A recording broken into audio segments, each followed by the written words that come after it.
Планови и очекувања за почеток на преговорите со Европската Унија од страна на Македонија има, но гаранции дека нема повторно да не блокира некоја земја не. Планови 369, па дури и 18. Македонски преговарачки тимови со Брисел, за кои никогаш не разбравме кои се и што работат. Јавноста слушаше за различни рамки, ама речи се ништо не биде на дело. Османи и денеска спомена преговарачка рамка. Со неа ќе се дефинирал текот, опсегот, структурата, клучните услови. Ќе била презентирана на 3 јуни, но и тука вице-премиерот остави простор за резерва.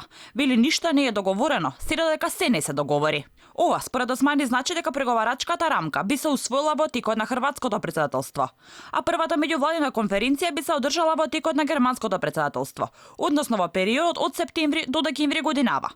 Зошто е важно одржување на првата меѓувладина конференција? Таа има и политички, и правни, и символично значење, меѓутоа со тоа се отвара директно оперативно преговарачкиот процес, односно скрининзите.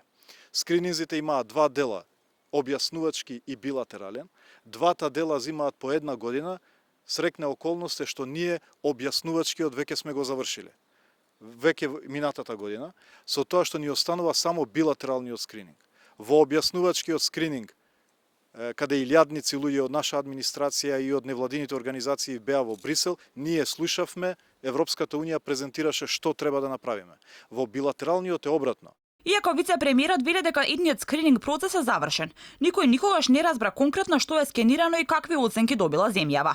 Денеска Османи во два наврати беше прашан дали стравува од блокада на Бугарија за почеток на преговорите за Македонија.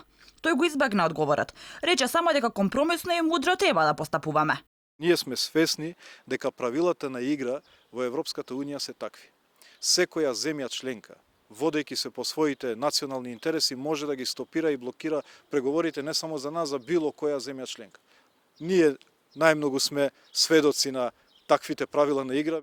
Сметам дека договорот од Преспа и договорот од Бугарија се добра рамка за решавање на проблемите.